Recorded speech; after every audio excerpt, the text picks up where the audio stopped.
Hermanos, Dios lo bendiga a todos en el nombre del Señor Jesucristo. Estamos en la última exposición de El nivel de amor por alcanzar de la serie Virtudes Divinas para su iglesia. Hoy vamos a tratar 7 de 8 actitudes o digamos rasgos negativos en los cuales no debería basarse el acto de amar. Deméritos de comportamiento que sí o sí entorpecen el vínculo del amor en los cuales deberíamos vivir todos los nacidos de nuevo. Deméritos de comportamiento que nunca fueron adoptados por el Señor Jesús durante su ministerio terrenal. Ahora, lógicamente, esto es a mérito que Jesús fue Dios encarnado, el Cristo. Así que repetiré lo dicho para las 7 virtudes que con anterioridad hemos tratado, y aquí también aplica las que hoy vamos a ver. Si fallamos en algo, no nos flagelemos, pues imitar al Altísimo nunca será tarea fácil, pero sigamos intentándolo. Si el apóstol Pablo, inspirado por el Espíritu Santo, hizo hincapié en estas 8 formas por desechar, es claro, el fin fue educar a los corintios para que no las realicen. Y seria advertencia a toda la cristiandad, que si así hacemos, nunca va a sumar para el bien personal ni el eclesial. Volvamos a recordar que sí podemos combatir estas 8 formas incorrectas de manifestarlo, pues el Altísimo nunca nos pedirá algo por lo cual Él exprofesamente, sobrenaturalmente, no nos haya antes capacitado. Y esto está en Romanos capítulo 5, versículo del 5 en su segunda parte. De parte nuestra, como colaboradores de la divinidad, es uno de los títulos que se nos da, hay 2 factores que se nos pide realizar. Primero, aceptar ser educados con su palabra. Aceptar ser educados con su palabra. Y segundo, ser correctos discípulos, que implica poner en obra sus perfectas indicaciones. Volveré a reiterar, hermanos míos, y escúcheme ya, por favor. El amor nunca falla. Por eso, si usted nació de nuevo, su destino, como el mío, es el tercer cielo, ¿ya? ¿Por qué digo que el amor nunca falla? Pues en esencia y absolutamente en todas las partes es divino. Lo que puede fallar, ¿ya?, en nosotros es el acto de amar. Mucha voluntad de parte nuestra y aceptar ser discipulados, educados en la palabra de Dios. Sin más que agregar, vayamos por favor a 1 Corintios, capítulo 13, versículo del 4 al 7. Búsquelo por favor.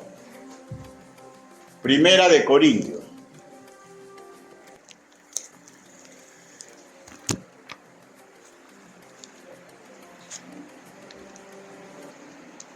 Primera de Corintios, capítulo 13, versículo del 4 al 7.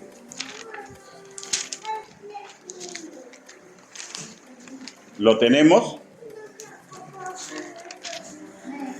Si es que lo tiene, por favor, a menos que esté un poco delicado de salud, póngase.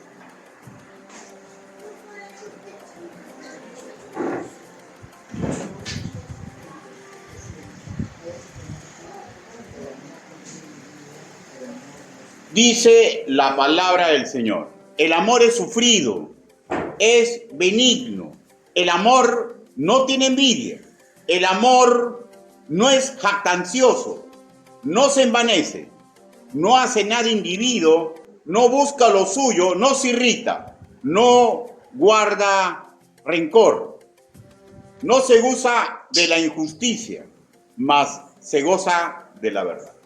Inclinen su rostro, vamos a orar. Bendito Padre Celestial, le damos gracias infinitas porque usted permite que su palabra pueda ser predicada en libertad. Ayúdenos, Padre, para asimilar estas formas que debemos desechar. Ayúdenos, Padre, porque es sumamente importante el vínculo del amor. Así le pedimos, así le suplicamos, en el nombre del Señor Jesucristo. Amén. Por favor, tomen asiento. Son 7 deméritos, ¿ya? Pero el que está en el versículo 6 no se goza de la injusticia, no lo vamos a enseñar porque ya lo hicimos el domingo pasado. Antes de analizar las 7 actitudes por desechar, hagamos un pequeño recuento de lo ya tratado en 1 Corintios capítulo 13, versículo del 4 al 7. 1, esto ya lo hemos enseñado. El amor es sufrido. Esto se traduce en paciencia, una virtud de comportamiento que inicia en el hoy y se hace progresivo hacia el mañana con una sana pasión. Esta forma de amar es la que nos ayuda a soportar las incoherencias ajenas y nos retarda para responder violentamente. Mediante esta virtud desechamos la venganza hacia los que nos hacen mal, mas no nos hace desechar que exista justicia. Segundo, el amor es benigno, un amor moral sumamente útil que se expresa con bondad, comprensión, generosidad, que no busca lo propio, sino el bien ajeno. Por la benignidad, la acción se prolonga y no solamente no nos vengamos, ¿no? Porque el amor es sufrido, sino que damos un paso más de bondad y somos capaces de hacerle bien a quien nos hace maldad, a quien nos hace maldad. Mateo capítulo 5, del 40 al 41. Tercero, vimos que el amor se goza de la verdad.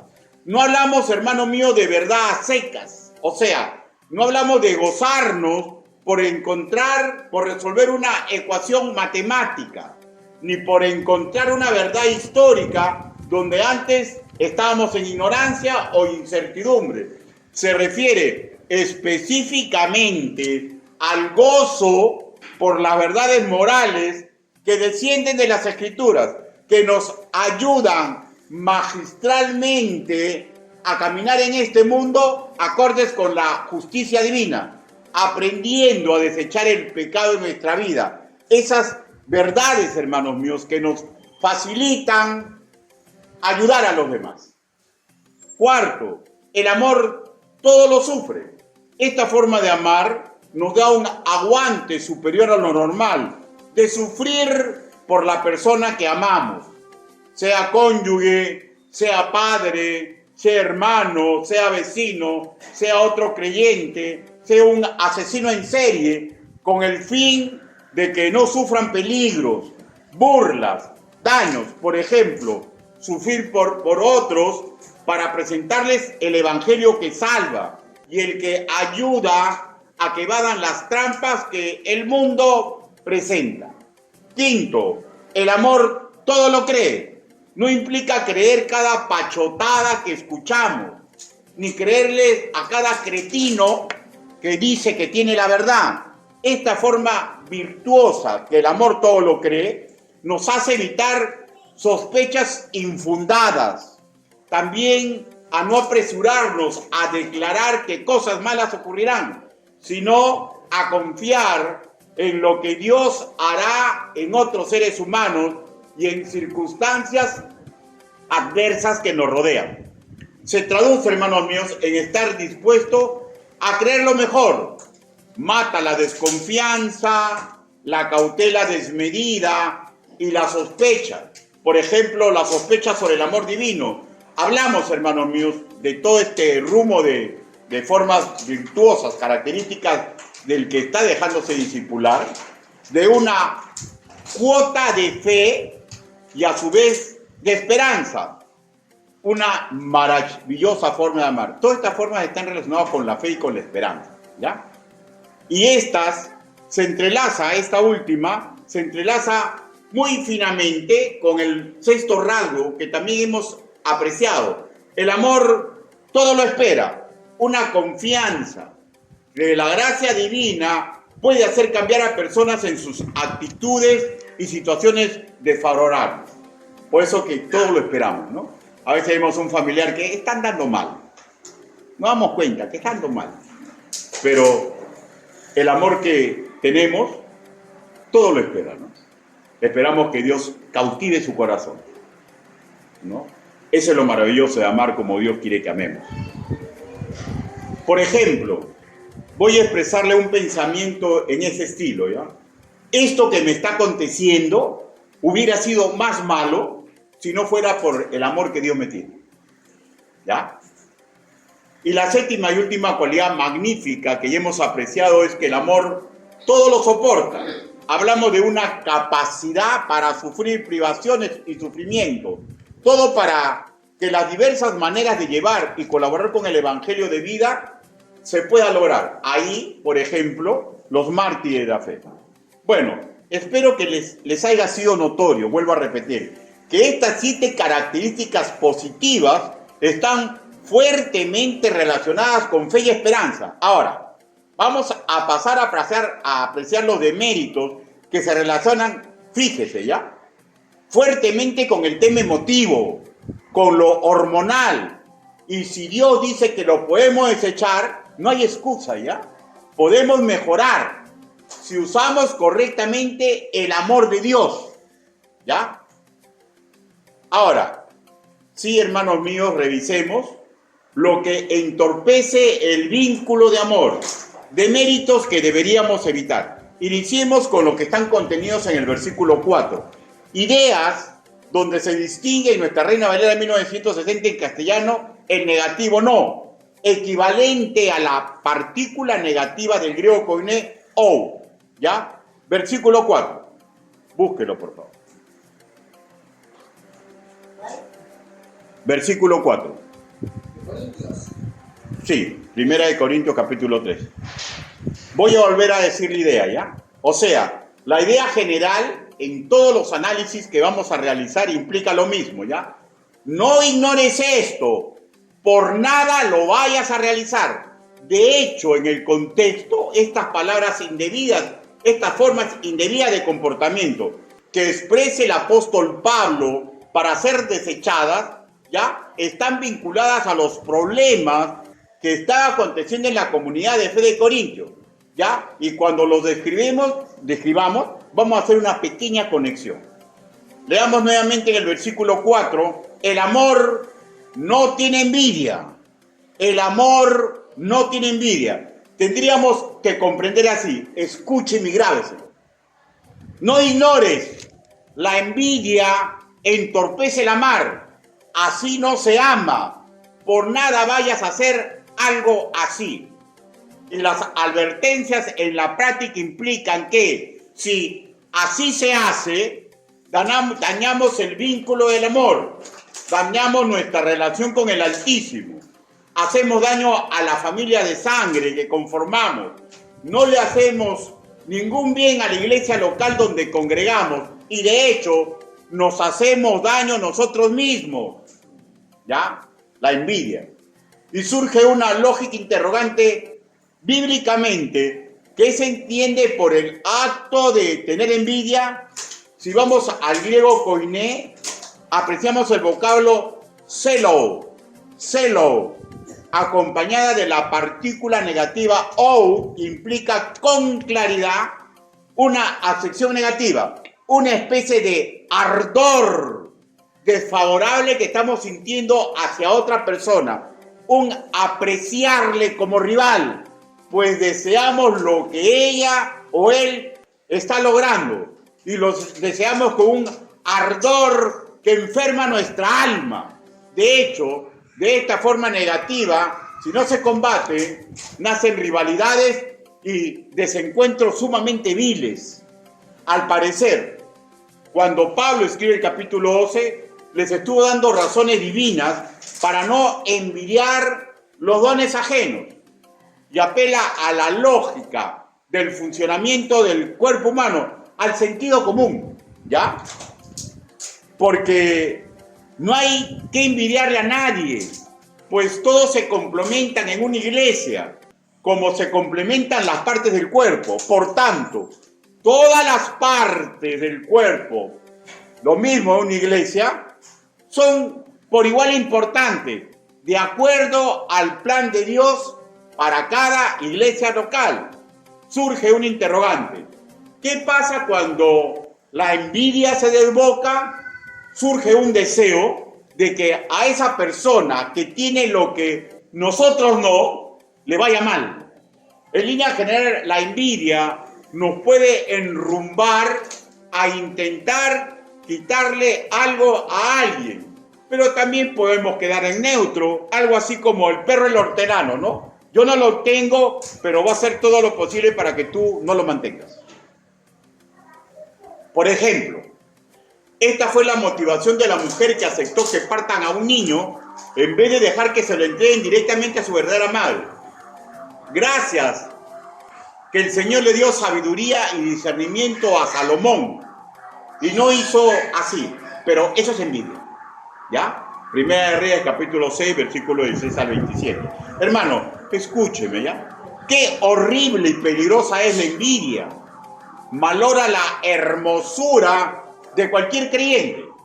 Busque Proverbios, capítulo 14. Proverbios, capítulo 14.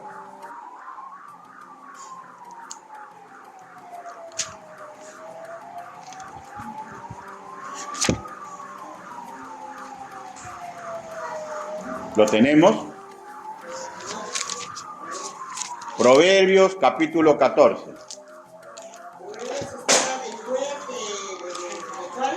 Proverbios, capítulo 14, versículo 30.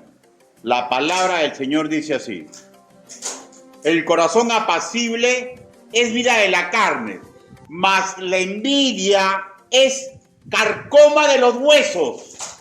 Carcoma de los huesos.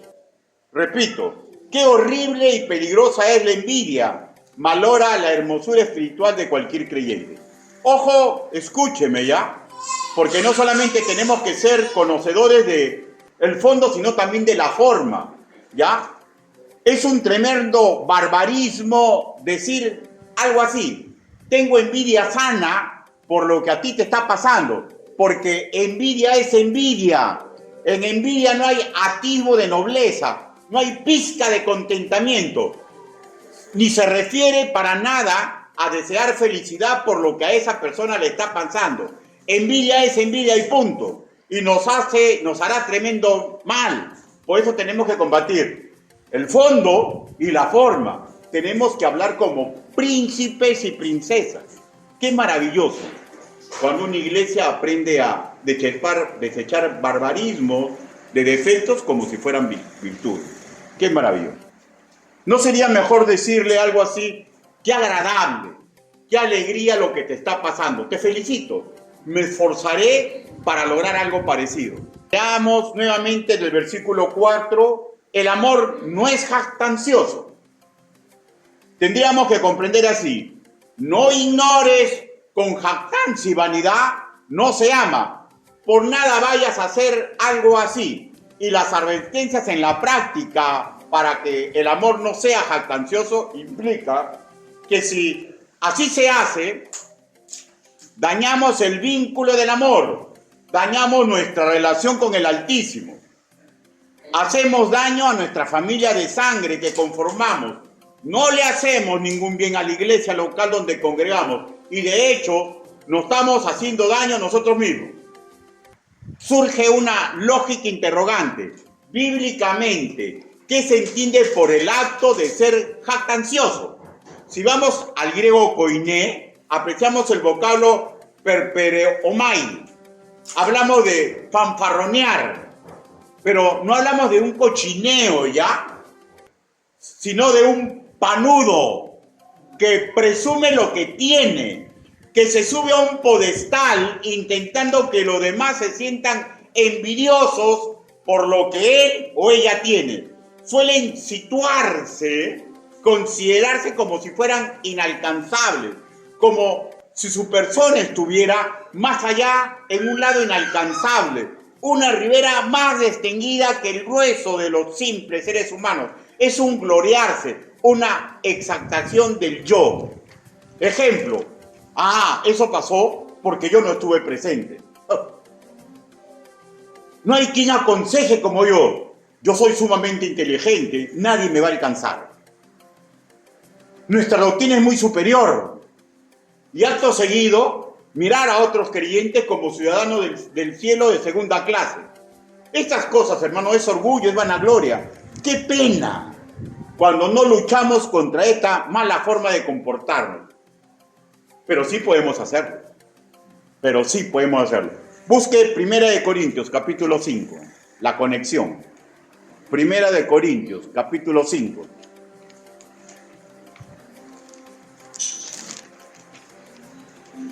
Versículo del 6 al 7. Dice: no es buena vuestra jactancia. ¿No sabéis que un poco de levadura leuda toda la masa? Limpiaos pues de la vieja levadura, para que seáis nueva masa, sin levadura como sois, porque nuestra Pascua, que es Cristo, ya fue sacrificado por nosotros. Escúcheme, por favor. Hermanos, sí podemos dejar de ser panudos. Porque Cristo no solamente murió para darnos vida eterna, sino para darnos virtudes y entre estas la forma correcta de amar. El problema radica que muchos no se dejan educar, pues. Vienen a la iglesia a escuchar las prédicas como un compromiso social, pero en sí no quieren educarse. ¿Cómo podemos mejorar en nuestra forma de amar si pese a tener el Espíritu de Dios no queremos educarnos? ¿No? El ser orgulloso y vanaglorioso termina contagiando a los demás. De ahí, por ejemplo, hermanos en Cristo, que defienden más su apellido que la gloria de Dios. Es que se sienten algo así como que los de su sangre son una raza diferente. Y esto a veces, ¿sabe por qué ocurre? Porque escuchan a sus padres, que son cristianos, hablar así. ¿Ya? Que yo soy superior a los demás porque soy peruano. No, chico, yo soy cubano, soy superior a los demás. No, yo soy de los Estados Unidos, yo venezolano. No, yo tengo ojos azules. Yo tengo un cutis impecable. Yo estudié en el seminario tal. Yo soy mejor que los demás porque soy bautista. Y no cualquier bautista, sino de los recontra independientes convertientes en la Declaración de Fe de 2026. ¡Wow! ¿Ya? Orgullosos, que los pastorea el célebre teólogo Benito Chachapoyas, un nombre ficticio, ¿no? Hermanos, hasta esto sería jocoso, ¿ya? Pero no es chiste, pues causa gran daño a corazones demasiado sensibles alabarse y dar a entender a los demás que son inalcanzables. 1 Corintios, capítulo 4, versículo 7. Dice: porque ¿quién te distingue? ¿O qué tienes que no hayas recibido? ¿De qué se panean ustedes? ¿De qué me paneo yo? ¿Ya? Y si lo recibiste, ¿por qué te glorias como si no lo hubieras recibido? Hermanos, si tenemos ojos azules, que la gloria sea para el Señor. Si tenemos una potente Dios y un riquísimo léxico, que la gloria sea para el Señor. Si tenemos una excelente posición económica, que la gloria sea para el Señor. Si vivimos en un país libre, que la gloria sea para el Señor. Si congregamos en una iglesia de sana doctrina, que la gloria sea de Dios. Si nos pastorea Benito Chachapoyas, que la gloria sea de Dios. Si tiene usted una hermosísima voz y da altos y agudos, parece un ruiseñor, que la gloria sea para Dios.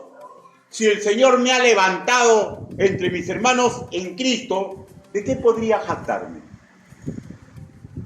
Porque, por ejemplo, si yo soy pastor es porque Dios me ha levantado. ¿De qué podría jactarme? ¿De qué podría jactarse usted? ¿Es que Dios se ha fijado porque usted es simpático? ¿Porque es comerciante? ¿Porque es millonario? ¿De qué nos jactamos? ¿De qué? Le voy a leer 1 Corintios capítulo 1, versículo 27 a 29. Este es usted si es creyente, ¿ya? Escúcheme, ¿ya? O sea, es una descripción. Sino que de lo necio del mundo escogió Dios para avergonzar a los sabios. Y lo débil del mundo escogió Dios para avergonzar al fuerte. Y lo vil del mundo y lo menospreciado escogió Dios. Y lo que no es para deshacer lo que es, a fin de que nadie se jacte en su presencia. ¿De qué me jacto? Si Dios me está diciendo bien claro, ¿no? A mí me encontró siendo necio y me jaló. A mí me encontró siendo el hombre más débil y me llamó. A mí, que era lo vil del mundo y lo menospreciado, porque menosprecian al que está mal, y me llamó. ¿De qué me jacto? ¿De qué se puede jactar usted? Si Pablo escribe así, algo de esto estaba pasando entre los corintios. Si usted es creyente de pura cepa, si es el pastor de la iglesia, ¿por qué deberíamos pisar huevo? ¿Por qué debemos ser panudos? Dios nos ayuda a no transitar estos caminos peligrosos. Si la iglesia donde congrega asemeja un remanso de paz, se asemeja a unidad de combate, que alabaría el mismo pastor Pablo, que la gloria sea para Dios. ¿De qué podrían jactarse los que ahí congregan? Cuidado, podemos leudar todas las bendiciones de Cristo nos ha dado. Y ojo catastrófico, malformar a las generaciones que vienen detrás de nosotros.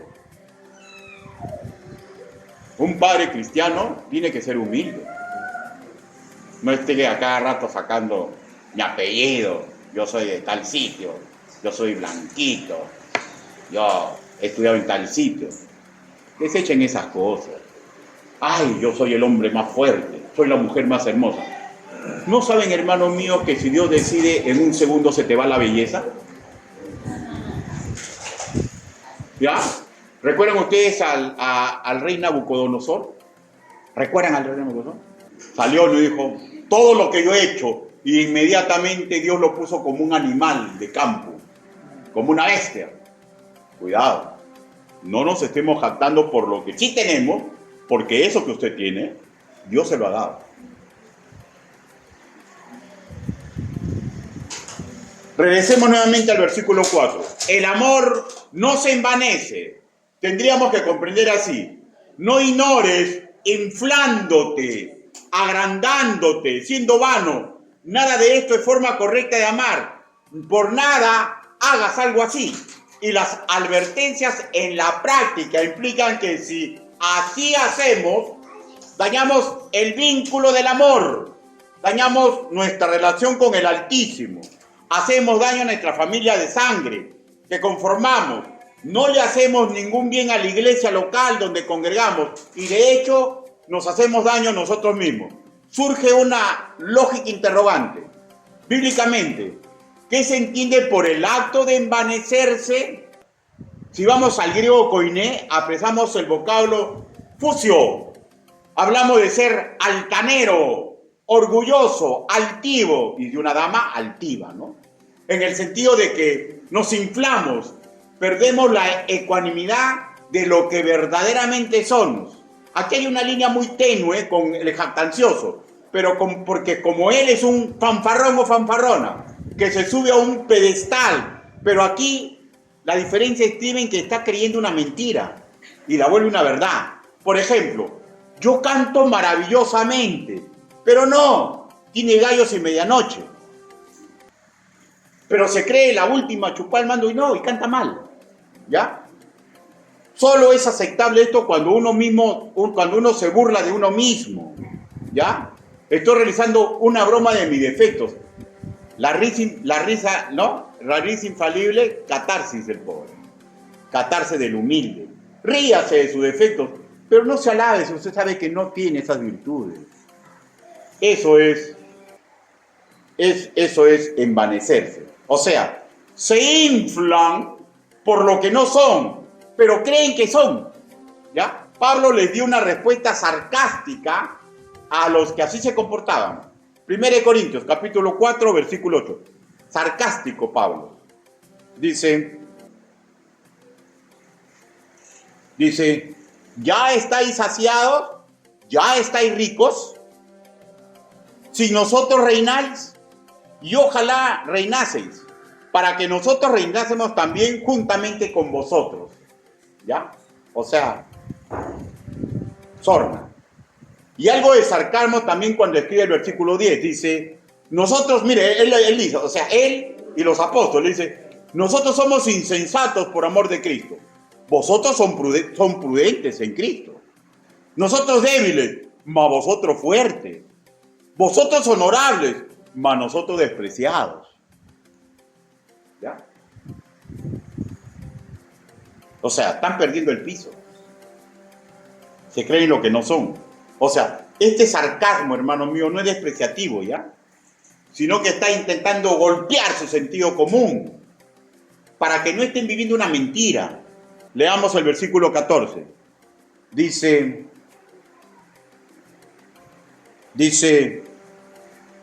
no escribo esto para avergonzaros, sino para amonestaros, como a hijos míos amados. ¿Ya? Como a hijos míos amados. ¿Cómo envanecerse? ¿Cómo ser orgulloso? ¿Cómo ser altanero con el Padre espiritual? ¿Por qué lo hacía? Porque era su Padre espiritual y los amaba. Porque Pablo es Padre espiritual y los ama. Y les está haciendo una radiografía de las tonterías que están haciendo. Qué terrible es vivir una mentira y transformarla en verdad.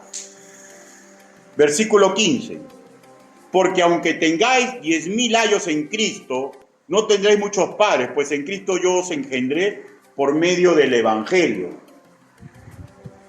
Estaban envanecidos. Y como su tutor espiritual intentó influenciar sobre su pésima forma de comportarse. Leamos versículos 16 al 17. Dice, por tanto, os ruego que me imitéis. Por eso mismo os he enviado a Timoteo, que es mi hijo amado y fiel en el Señor, el cual os recordará mi proceder en Cristo, de la manera que enseño en todas partes y en todas las iglesias. Mas algunos están envanecidos, como si yo nunca hubiera de ir a vosotros. O sea, hermano, hay creyentes, hermano, que viven una mentira, ¿ya?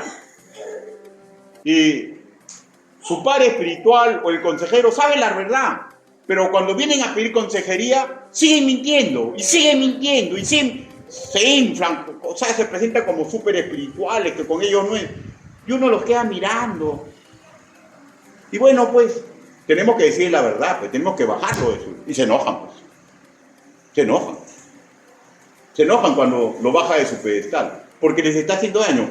¿Por qué se hace? ¿Por avergonzar a una persona? No, porque amamos.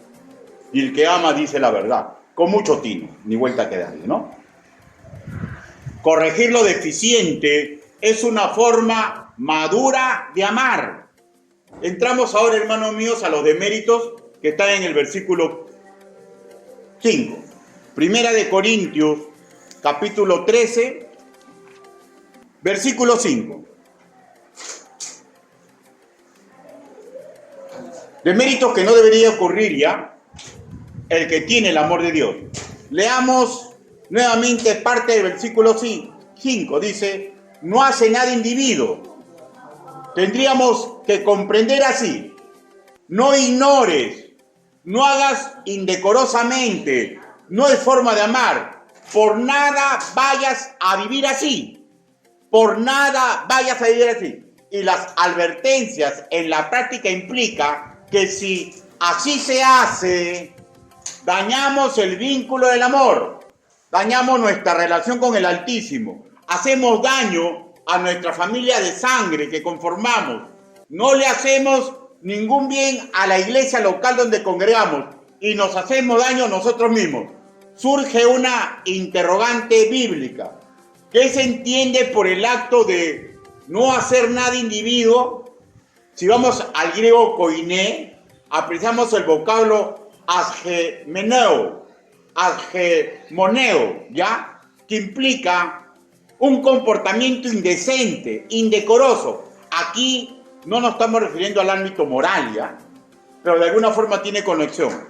Aquí hablamos de que quien ama correctamente a los demás, quien desea imitar a Cristo, debería guardar formas culturales ajenas, no atropellar, ¿ya? Mediante su raíz asgemón, ¿ya? Estamos ante una acción inelegante, chusca, por voluntad propia. Alguien que no desea manejar su tosquedad y no le importa herir a los demás con su forma de ser, con sus malos modales. No quiere cambiar. Porque si es creyente, sí puede, porque el amor de Dios está en él. Nuestro hermano en la fe, ya en la presencia del señor John MacArthur, sobre esta forma de desamor, escribió así: significa que no se preocupan lo suficiente por los que están a su alrededor para actuar como es debido o amablemente. No se preocupan. Fin de su comentario. Por ejemplo, que alguien me invite a su casa y no me guste el color de su pared y le diga: hermano, qué mal gusto tienes, ¿ah? Qué fea está tu pared. ¿Ya? Por ejemplo, la mayoría de ustedes sabe que yo sustento bíblicamente que los arbolitos de Navidad no van. Pero supongamos que alguien me invita, o cualquier persona, ¿no? Me invita a su casa por esa época, ¿ya? Y veo un arbolito de Navidad y le doy una queja que involucra ese arbolito. Hermano, ¿para qué me invita? Si voy a ver esa cosa en su sala, ¿no podría retirarlo? Óigame, una forma de comportarse sin tino, ¿no? Algo prepotente, sin educación, clásico en los que no saben amar. Leamos 1 Corintios, capítulo 7. Quiero que descubran cosas que son sumamente importantes, ¿ya? O sea, hay uno dice, no, la doctrina no tiene nada que ver con la cultura. Yo cuando escucho eso, yo sonrío nomás, porque no estudian la Biblia a profundidad, ¿ya? 1 Corintios, capítulo 7, versículo del 36 al 38. 1 Corintios, capítulo 7, versículo del 36 al 38. Miren, pero si alguno piensa que es impropio para su hija virgen que pase ya de edad, y es necesario que así sea, haga lo que quiera, no peca, que se case, ¿ya? Pero el que está firme en su corazón sin tener necesidad, sino que es dueño de su propia voluntad, y ha resuelto en su corazón guardar a su hija virgen, bien hace. De manera que el que la da en casamiento hace bien, y el que no la da en casamiento hace mejor. Ya. Por favor, escúcheme. Pablo, hermanos míos, le está quitando presión a un padre con respecto del matrimonio de su hija que aún no se da, y combate con sus palabras incluso la presión social y cultural que agobia. Parafraseando, le dijo algo así: si le das en matrimonio, que la gloria sea para el Señor. Si no la das, que también la gloria sea para el Señor. En ambas situaciones no pecas. Ahora, escuchen este comentario, ¿ya? Ay, hermanita, su hija se está pasando de la edad. ¿Qué? ¿Se va a quedar a vestir santos? ¿Qué? ¿Es la hija de su vejez? ¿No? Y otros, ¿y para cuándo vas a tener hijos? ¿Ya? Ahora, hay padres creyentes que andan en lo mismo, ¿ya? Y con sus palabras presionan a sus hijos de forma parecida, ¿ya? Pero ¿por qué no te casas? Ya tienes tu edad. Hermano, ¿y saben lo que hacen? Las empujan a incrédulos. Porque le ponen presión. Hermano, esa no es una forma correcta de amar. Esa no es una forma correcta de preocuparse por los hijos. Mi padre, que ya en paz descanse porque gracias a Dios fue creyente, ¿ya? Cuando nació mi hijo Ricardo de chiquito le decía, tú vas a dar mi apellido, tú vas a salvar mi apellido. Él no lo hacía con malicia, pero yo sí soy creyente. Y yo discierno las escrituras. Nunca le he dicho a mi hijo, ni a ninguno de mis hijos, ¿y para cuándo los hijos? ¿Y para cuándo los nietos? Eso no se dice porque le pone presión. Lo que va a suceder en Dios va a suceder, y lo que no va a suceder no va a suceder. Hermanos míos, no se comporten chuscamente con sus hijos, porque eso no es una forma de preocuparse. Eso es maldad. Ya, eso es maldad disfrazada, ¿ya?, de incultura. ¿Tú crees que a un hijo no le pesa eso? ¿Y para cuándo te casas? O sea, lógico, yo comprendo a la gente del mundo, ¿no? Yo comprendo a creyentes que no congregan. Yo comprendo a los que no estudian la palabra. Pero ya no voy a comprender porque ustedes están siendo predicados. Y ya saben que hay cosas que en el mundo es normal, pero para nosotros no es correcto. No le podemos poner presión a las personas que amamos de esa forma. El ser maleducado, escúcheme ya, no es inherente al ser humano, es una construcción social, cultural, pero mediante la educación en Cristo podemos mejorar mucho, pues el amor de Dios mora en nosotros. No hay excusa posible, ¿ya?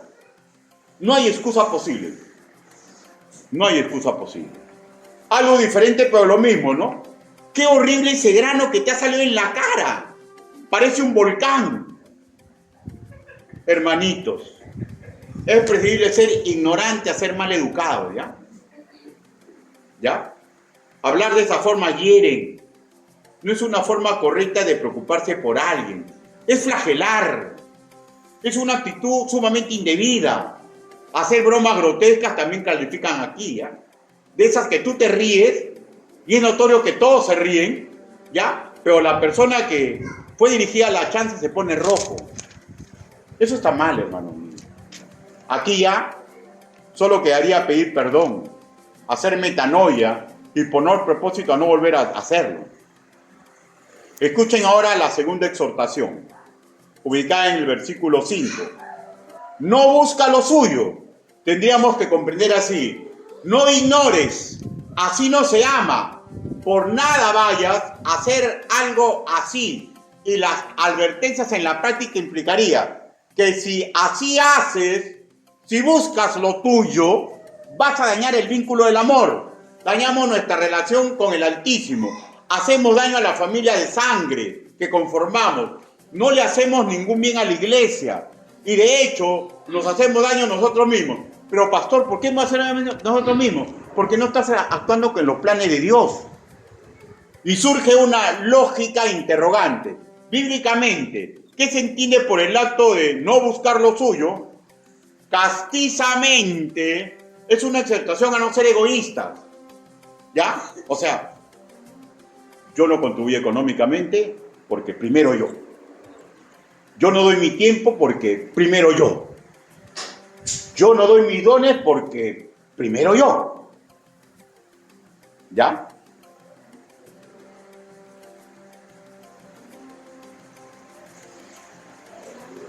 Castizamente es una exhortación a no ser egoístas, a vivir para los demás.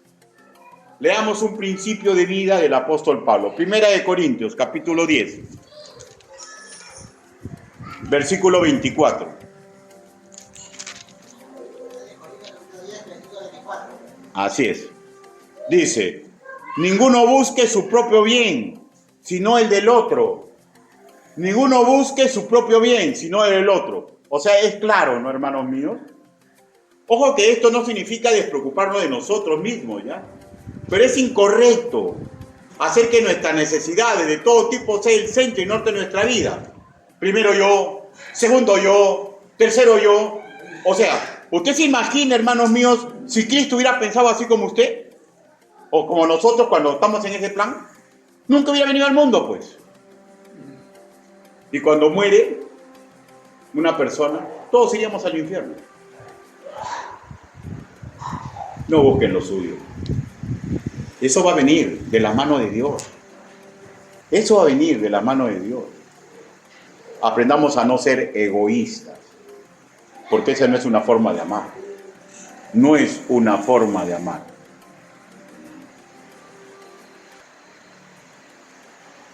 Filipenses, capítulo 2, versículo 4. Por favor, no pierda Filipenses.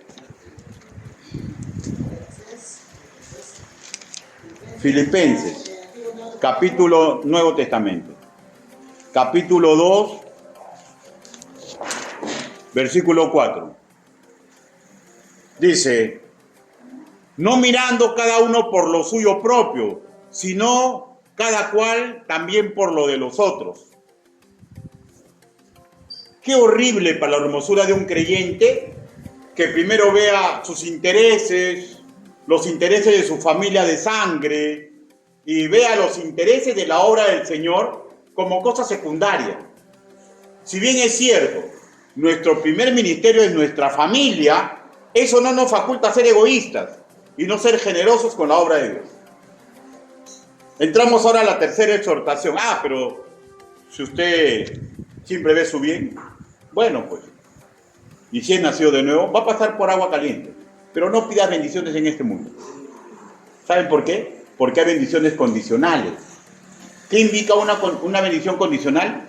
Que Dios dice mandato y es la ley de la siembra y la cosecha. Si yo desobedezco a Dios, ¿qué voy a esperar? ¿Bendiciones temporales? Hay bendiciones que vienen por misericordia, a tirio y troyano. Por ejemplo, el sol sale para todos, ¿no, hermanos míos? ¿No es una bendición? Ya. Pero nosotros los creyentes, ya, si queremos bendiciones temporales, tenemos que ver si es condicional en la Biblia. Por ejemplo, no te unas con yugo desigual, pero usted R con R guitarra, R con R cajón, incrédulo. Ya pues, espere nomás con paciencia y va a ver lo que va a pasar en su matrimonio. Espere con paciencia. Claro, aceptamos, ¿no? Aceptamos que nos hayamos conocido incrédulos y que Dios nos cambie el corazón. Pero hermanos míos, no espere bendiciones, pues, si está pisoteando la doctrina del Señor. No espere. Yo le firmo un certificado. Le va a ocurrir cosas terribles. Y está, pues, ¿no? Como decía el poeta, cuando veía lo que le había ocurrido, decía, en todo he estado mal. En mi familia y en la congregación. Ya, ese es un ay, es un lamento, porque la leche ya se derramó. Y cuando la leche se derrama, hermano mío, ya no la puedes recoger.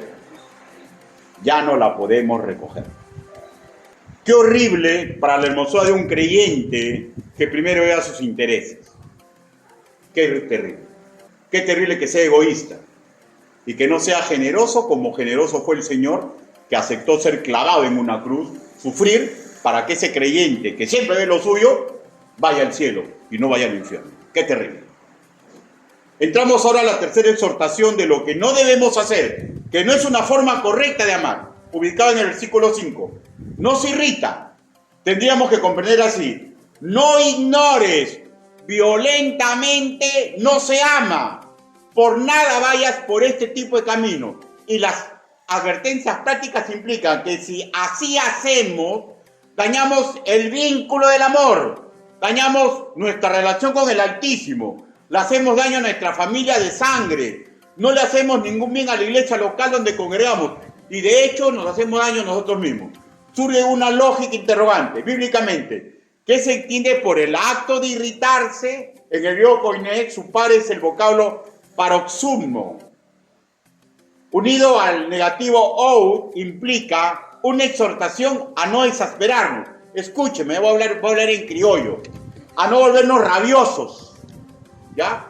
A no arrebatarnos por las incoherencias de otros. Implica ser paciente más allá de lo normal, ¿ya? Porque una forma mala de actuar, tarde o temprano, va a llevar a pleitos, a desencuentros nada honorables. Por ejemplo, lo que pasaba en los Corintios. Primera de Corintios, capítulo 6. Primera de Corintios. Capítulo 6, versículo del 6 al 8. Primera de Corintios, capítulo 6. Versículo del 6 al 8, dice así. Sino que el hermano con el hermano pleitea en juicio. Y esto ante los incrédulos, así que, por cierto, ya es una falta en vosotros que tengáis pleitos entre vosotros mismos. ¿Por qué no sufrís más bien el agravio? ¿Por qué no sufrís más bien el ser defraudados? ¿Ya? O sea, están en juicio. Ojo, es normal que algo nos moleste, ¿ya? Efesios capítulo 4, versículo 26, la primera parte. Pero el desamor, en el desamor, arreglarlo todo, buscando y prolongando pleitos, daña mucho esta forma de comportarnos. Por ejemplo, ¿ya? Es terrible gritar como descosido a quien verdaderamente amamos. Y seguir, y seguir, y seguir. Sea el hijo, sea el cónyuge, sea alguien que trabaja con nosotros. Gritarlos por sus errores y horrores. Esto, hermanos míos, es egocentrismo. que sí podemos manejar, porque la Biblia no miente, pues. Porque el amor de Dios ha sido derramado en nosotros, lo podemos manejar. De hecho, no siempre, ¿no? Porque somos hombres y mujeres comunes y corrientes, pero sí podemos manejar para aminorar esa forma destructiva de amor. Escúcheme, que malogra su relación con su esposo y con su esposa, que malogra la relación con los hijos, ¿ya? No siempre, pero sí es posible mejorar. Salmos, capítulo 37. El Evangelio, no, Salmos. Salmos, capítulo 37. Versículo 8. Dice, Salmo 37, versículo 8, dije, deja la ira y desecha el enojo. No te excites en manera alguna a hacer lo malo. ¿Es claro, hermano mío? Cuando nos gritamos, nos enojamos y gritamos, ¿ya? Es una excitación. O sea, son hormonas, ¿ya? Y Dios dice que eso es hacer lo malo. O a menos que usted sepa más que Dios, pues, ¿no? Que yo sepa más que Dios. Es hacer lo malo. Muchas veces, hermanos míos, nosotros mismos nos queremos convencer que gritamos para que alguien cambie y mejore. Pero no es eso, ya es nuestro viejo corazón que nos engaña. ¿Quién mejora los golpes? ¿Alguien mejora los golpes? No. Golpea a alguien hasta que vas a ver cómo te levanta la mano y te da un golpe cuando tú ya estés viejo. Abusa de alguien, ¿ya? Y espera. Ojalá que la misericordia de Dios cautive el corazón de ese jovencito. Pero de repente, cuando estés viejo y cansado, te va a escupir en la cara. ¿Ya? En el mundo ocurre eso. Hermano, lo que vemos en el mundo es para que nosotros nos demos cuenta que no es una forma correcta de amar. En el fondo les gritamos porque tiran por la borda nuestros propios planes y expectativas. En el fondo, hermanos míos, es egocentrismo. ¿Nos imaginamos acaso a Jesús gritando en la forma que nosotros gritamos a sus discípulos? No, ¿verdad? No. ¿Alguien se imagina eso? No. Entonces, si Jesús no lo hace, ¿qué significa? Que cuando nosotros lo hacemos está malo. Esa no es la forma correcta de amar. Entramos ahora a la cuarta y última exhortación de lo que no debemos hacer. En el verso 5 dice, no guarda rencor. Tendríamos que comprender así. No ignores, con rencores no se ama. Por nada vayas por ese camino. Y las arpecitas en la práctica implican que si así se hace, dañamos el vínculo del amor, dañamos nuestra relación con el Altísimo, hacemos daño a nuestra familia de sangre que conformamos, no le hacemos ningún bien a la iglesia y de hecho nos hacemos daño nosotros mismos. Y surge una lógica interrogante, bíblicamente, ¿qué se entiende por el acto de guardar rencor? ¿Ya? Dice, no guardes rencor. En el griego koiné, su par es el vocablo logizomai, unido al negativo ou, implica una exhortación, escuchen ya, a no ser un inventario de las ofensas recibidas para luego vengarme de alguien. O sea, no mantener vivos problemas pasados como cuentas, es un término comercial, ¿ya? Como cuentas que sí o sí nos tienen que pagar. Porque esto es sumamente dañino. El que ama perdona. Ojo, no olvida, ¿ya? Pero hay forma de curar el alma de raíces de amargura. Ahora, si un cristiano sabe y no quiere curarse, hermano, simplemente porque no quiere ocupar su lugar en Cristo. Pero para todas estas cosas no hay excusa. De hecho, no vamos a poderlo hacer en perfección muchas veces, pero sí es posible aminorar. Conclusiones. Ojo, pestaña y ceja. El acto de amar, como indica la frase, no se queda en lo teórico, ¿ya? Ni en el romanticismo de frases bonitas. Tiene que verse reflejada en aplicaciones prácticas. Explico.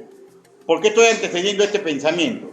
Porque si yo amo a los que discipulo, si yo amo a mi familia, si yo amo a mi esposo, si yo amo a mi padre, si yo amo a mi hijo, si yo amo a mi congregación, no solamente debo enseñar lo nocivo que son todas estas actitudes. Ellos tienen que ver en mí, como usted es padre, como usted es hijo creyente y sus padres no son creyentes, tienen que ver en mí que yo lucho para no dejarme vencer por estas actitudes negativas, que lucho por imitar a Cristo. Y cuando nos equivoquemos, qué maravillosa esta forma de amar. Escuchen, pidan perdón. Pregunto, ¿hace cuánto tiempo es usted incapaz de pedir perdón a sus hijos? ¿Hace cuánto tiempo es incapaz de pedirle perdón a su esposo, a su esposa? ¿Hace qué tiempo que no lo hace? Hermano mío, si no lo hace, usted está en peligro, porque no está comprendiendo los métodos de Dios para que no se malogre el vínculo del amor. Un maestro que ama correctamente intenta hacer lo correcto y cuando falla se humilla pidiendo perdón. Y maestro no solamente es el pastor, maestros son los padres. Qué triste un padre creyente que no sepa pedir perdón. Qué triste un hijo que no sepa pedir perdón. Qué triste. Terminaré diciendo que todos debemos y podemos mejorar, no solamente por el sentido común, sino porque sobrenaturalmente Dios nos ha entregado su amor, su perfecta forma de amar. Lo que falla no es el amor de Dios, es nuestra forma de amar. Falla nuestra forma de amar porque es una cuestión de voluntad y es una cuestión de usar los métodos divinos para dicho fin. Por ejemplo, antes de hacer algo malo, respire hondo. El psicólogo le dice eso, ¿no? Antes de hacer algo malo, respire hondo. Mantenga la respiración y piense bien. Tardo para hablar, tardo para airarse. Y antes de darle control a nuestras hormonas, a nuestras emociones, porque toda esta forma tiene relación con lo hormonal, ¿ya? Con las emociones. No nos dejemos guiar por nuestra pasión desbordada, porque malogramos el vínculo del amor. Inclinen su rostro. Vamos ahora. Bendito Padre Celestial, su palabra ha sido predicada. Señor, es verdaderamente tan difícil imitarlo a usted. Señor, pero maravillosamente vemos que cuando aceptamos ser discipulados, cuando aceptamos su método, estamos mejor preparados para amar correctamente. Ayúdenos, Padre, en aquello que estemos fallando. Ayúdenos, Señor, porque tenemos hijos por criar. Tenemos hijos por consolar, si ya están grandes. Tenemos padres por salvar. Tenemos hermanos para que se salven. Y no vamos a poder hacer correctamente las cosas si ellos notan que el amor de Dios no ha producido en nosotros actitudes correctas. Ayúdenos, papito lindo, para que la pasión desbordante no guíe nuestras acciones. Ayúdenos, Señor, para cuando nos equivoquemos, sepamos pedir perdón. Porque sabemos, Padre, que cuando nos humillamos, usted nos enaltece. Así le rogamos, así le pedimos, en el nombre bendito, precioso y poderoso del Señor Jesucristo. Amén. Hermanos, Dios los bendiga.